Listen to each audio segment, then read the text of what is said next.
Adoption is never an easy decision. It can be a matter of emotion, it can be a matter of business. I'm Dan Ringer, and we'll talk about adoption right now on The Law Works. From West Virginia Public Broadcasting.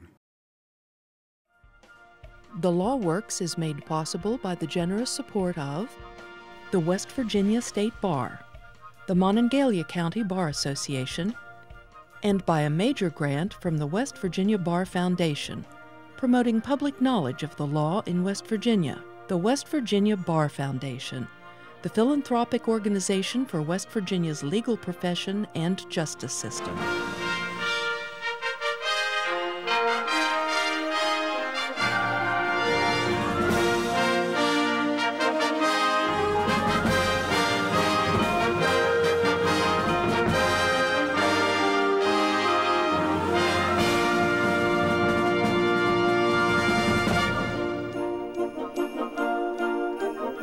Adoption is not an easy matter, and in some instances may not even be possible. My guest is attorney Mark Gaydos. Mark, thank you for being with us. Thank you, Dan. When we talk about adoption, everybody sitting at home believes they know what adoption is. What technically is it? Well, basically, it starts out with the proposition that parental rights need to be terminated in one respect or another, and parental rights for the adopting parents have to be reinstituted or recreated. And after those two things occur and the court determines that that happening is in the best interest of the children, then we have an adoption. I'm always fascinated by the term parental rights because it's not just rights, it's duties and responsibilities, obligations. It definitely is. And as a matter of fact, one of the things that enters into adoptions at times is whether or not a person has exercised their duties and or obligations with regard to the child. So going back to what you said originally, a child has what we refer to these days as birth parents.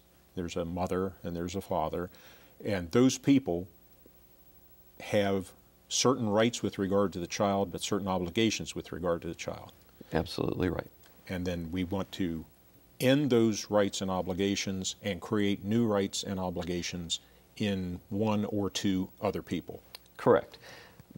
A normal situation that comes up quite frequently would be the instance where a mother and father have divorced. The father is under an obligation to pay child support and has a right to visitation or co-parenting and is not exercising either of those. The birth mother remarries and her husband is interested in adopting the child and practically has raised the child as his own during the time that the two were married. The birth father or the natural father must be notified of this desire to adopt and must either consent to it or, in the event that he doesn't consent, he advises the court, and then the procedure is one of a contested divorce where you go forward contested from the adoption. Contested adoption, yes, sir. Okay, let's back up in general aspect. Who's allowed to adopt a child?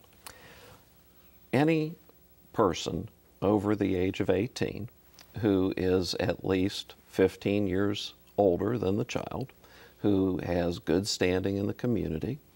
A person can be single, they can be husband and wife, they can be one spouse with the permission of the other spouse, and essentially anyone in good standing that desires to adopt can qualify to adopt. Now, the 15-year-old age difference is not an absolute criteria, but it's something that will be looked at very closely. That's correct, and the court can make a specific determination that despite the difference in age not being met under the code, as long as the best interests of the child being adopted are still met by this adoption, with that specific finding, they can still go through with the adoption. Okay, the circumstance that I can think of just off the top of my head might be that a married couple has a child, they are killed in some sort of accident, and the younger brother or sister of one of them might come in and say, okay, I'm 14 years older than the child, but I want to adopt the child, take that responsibility on. The court would look at that and make sure that the circumstances were pure in intent and that the adopting parent really was in a situation to make that work and would likely, under those circumstances, approve it. And that is really the only situation that I've ever come across in my personal practice. A brother who was in college lost both of his parents, and his 12-year-old brother was the subject of the adoption. And he did it for a variety of purposes, but primarily because there was not much of a family element left after the death of the parents, and he certainly didn't want to see his brother go on to some other care facility in the meantime. Well, who's eligible to be adopted? Any child, and frankly an adult, who is in a position or desired to be adopted by qualifying individuals. Is it up to the child?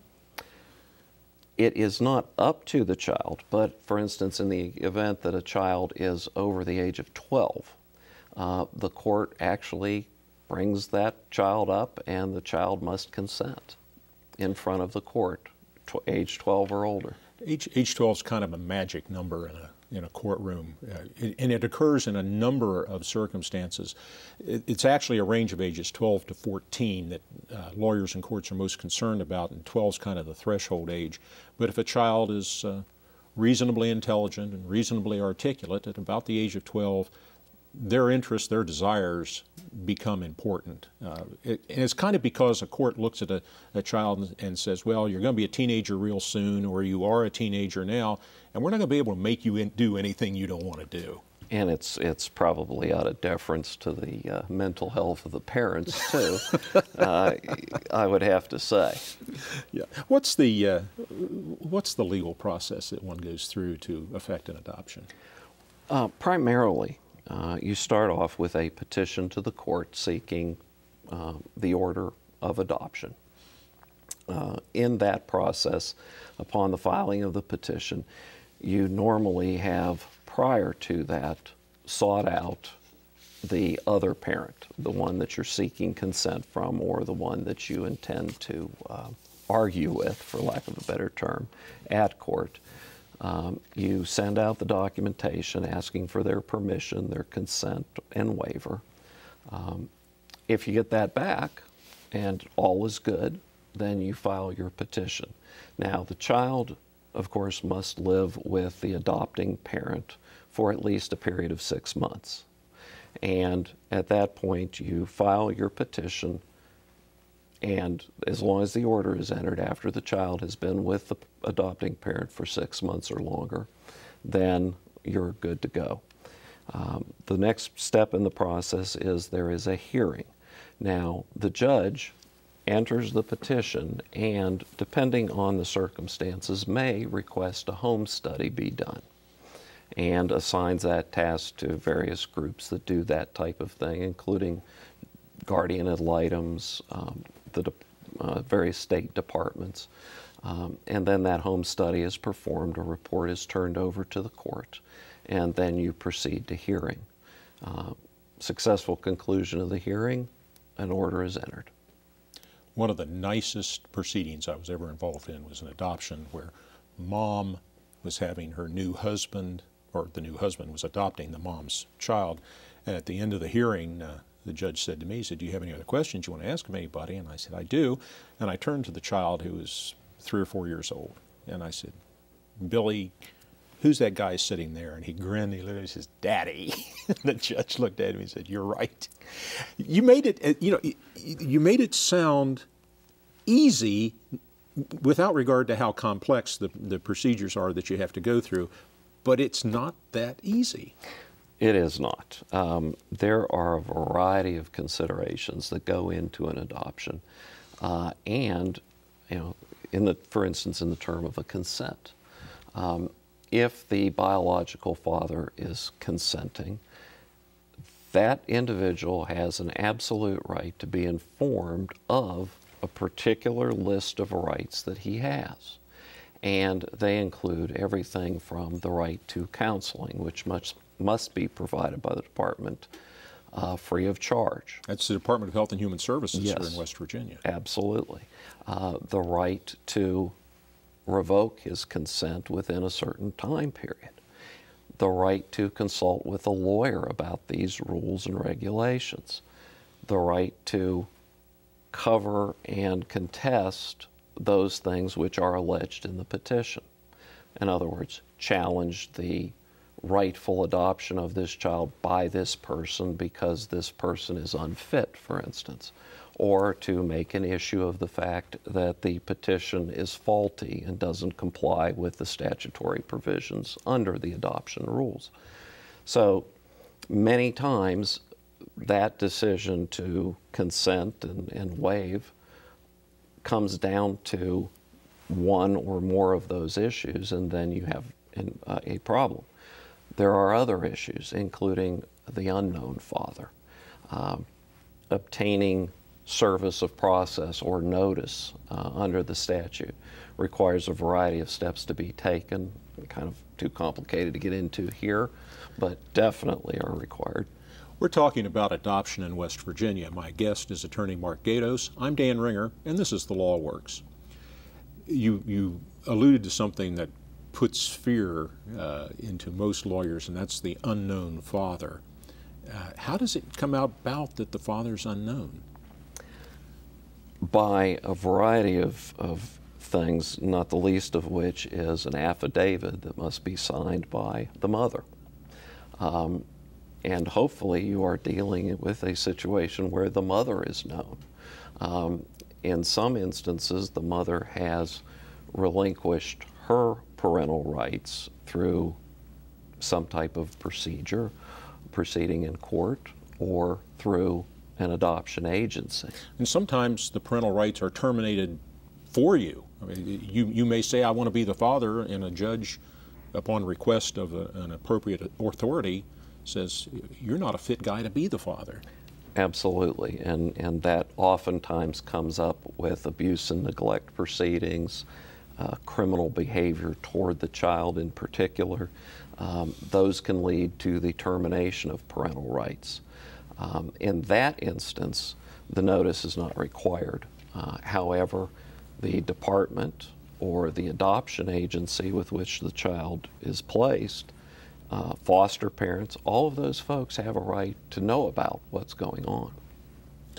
One of the things that I have seen happen is the grandparents or the next door neighbor or the foster parents will come in and say, I've got permission to adopt this child. And you say, well, how did you get that permission? So, well, we went over to mother's house or father's house and had them sign a statement that says, when you look at it, I give permission to John and Mary to adopt Billy or Susie. That do it? Not by any means. Essentially, I think our courts have universally ruled that that document gives the holder a limited amount of rights to make certain decisions with regard to some school things that they may be able to go through. But as far as it being legal or binding, for instance, in the example you gave me, there is no specific references to when that may be terminated.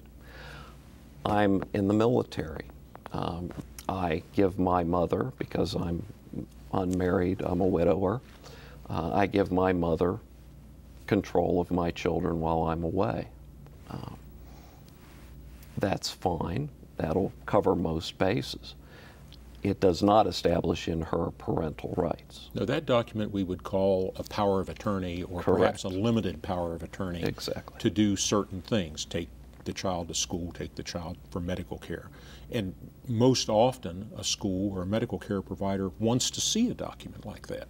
And especially with the new HIPAA laws and other things, various entities are so scared that they just want something, even though it wouldn't even come close to covering the rule. They just want something in their file to show that they made a good faith attempt. Yeah, I don't recall what HIPAA literally stands for. It's Health Insurance Portability and Accounting Act. Yes. That's HIPAA. Yeah, that's what it is. Yes. And it has gotten people so afraid of it, and not really for good reason, but it seems more complex than it really is. But healthcare providers and certain others are so afraid of it that they're almost to the point of not telling you what's wrong with you.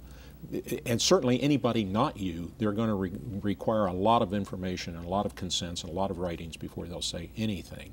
So having a properly drafted power of attorney, if you're taking care of your grandchildren or your stepson or stepdaughter or something like that, you really want to talk to an attorney and get a proper piece of paper to authorize you to do those kinds of things. Sometimes we don't know who the father is. Sometimes the father denies he's the father. Sometimes a guy asserts he's the father when he's not. How do we sort all this out? Well, my philosophy is a little unique in that if I have any inclination that there are, as in the example you gave, the possibility of 3 people with some right, I will notify all 3 individuals that this adoption is being presented to the court.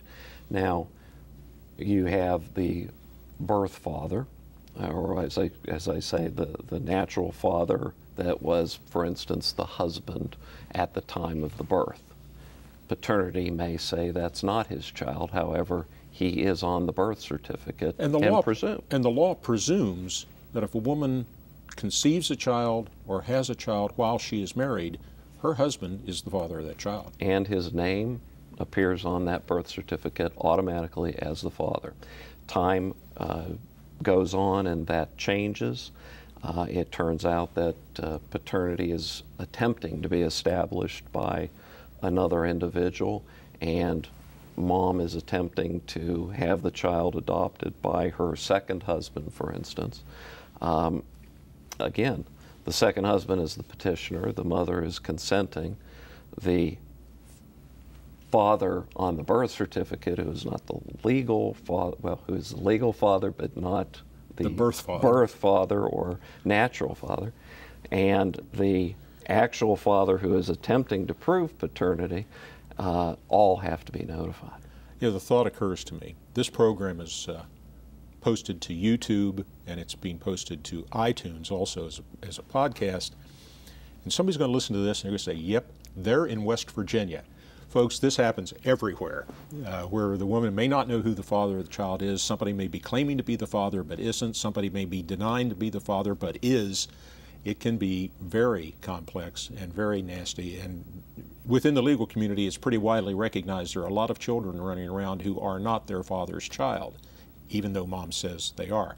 We're talking about adoption in West Virginia. My guest is attorney Mark Godos. I'm Dan Ringer, and this is The Law Works. Well, if a man is claiming to be the father of the child,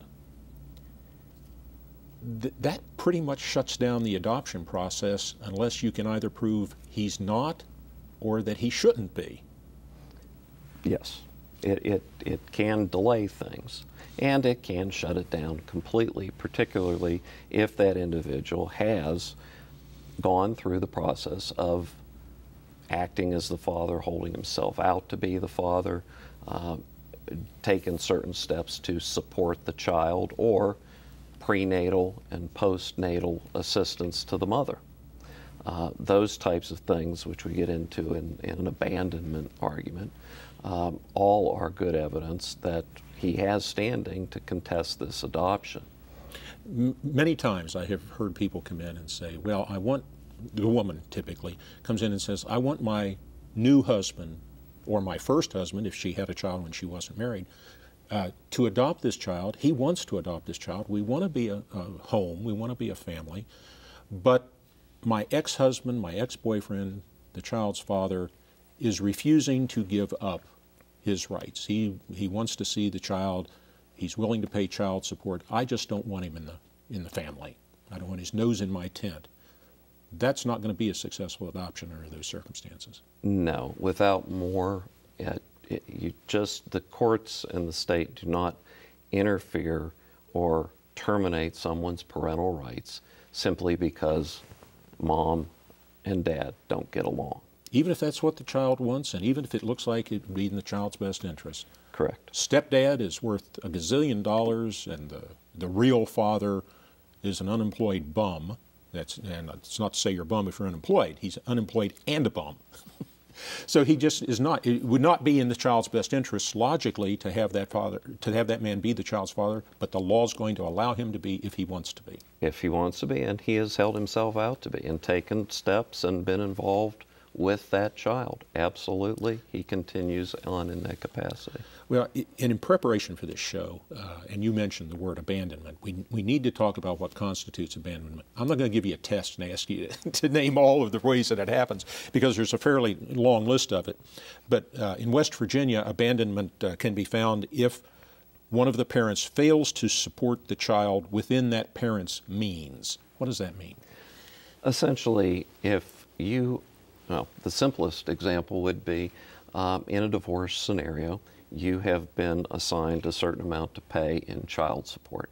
Obviously, the calculation results in that being your means and ability to pay. A judge has determined you have the resources to pay that amount. And that's what you are to be paying.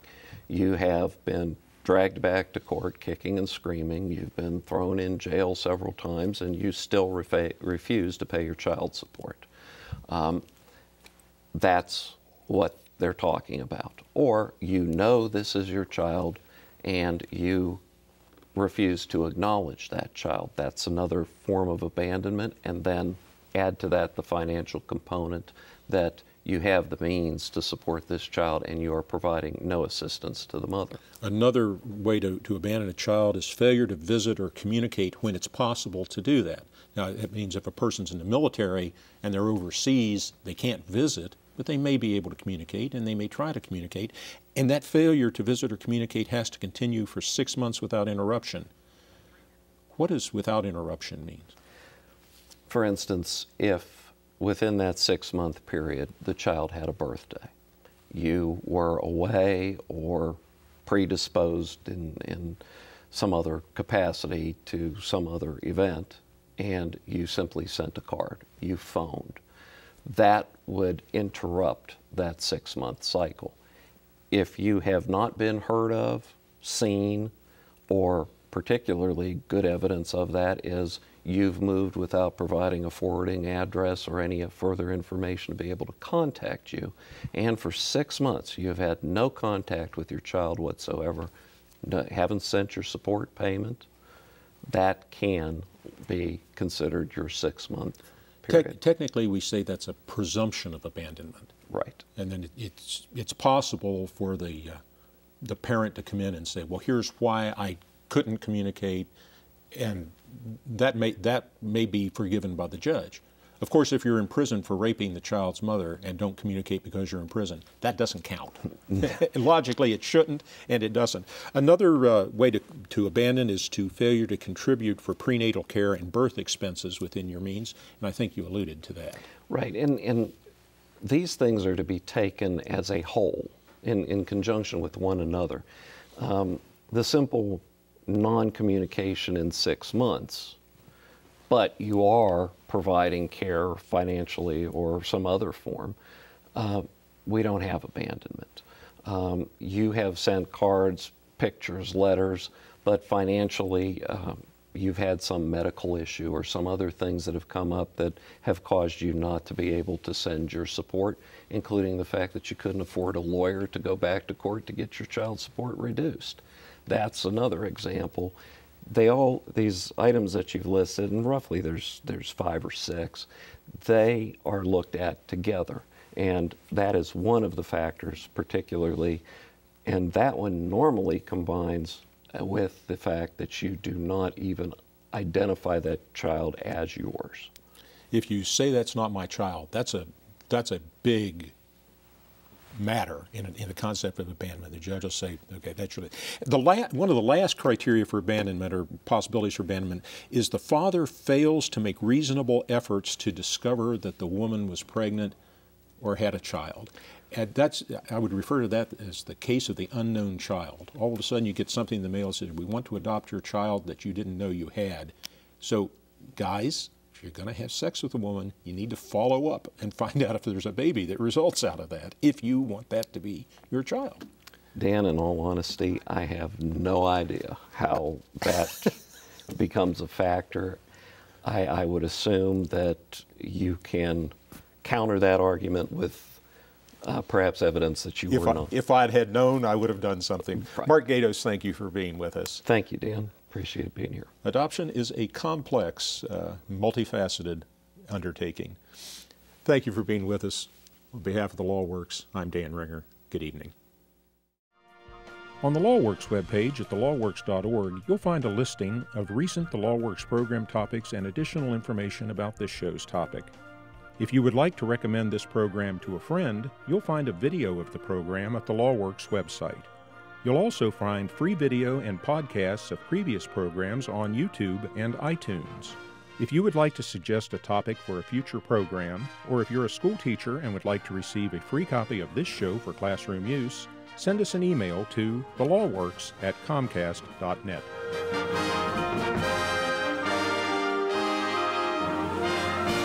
The LawWorks is produced in cooperation with the West Virginia State Bar, the Mountain State Bar, and the West Virginia University College of Law. The LawWorks is made possible by the generous support of the West Virginia State Bar, the Monongalia County Bar Association, and by a major grant from the West Virginia Bar Foundation, promoting public knowledge of the law in West Virginia. The West Virginia Bar Foundation, the philanthropic organization for West Virginia's legal profession and justice system. From West Virginia Public Broadcasting.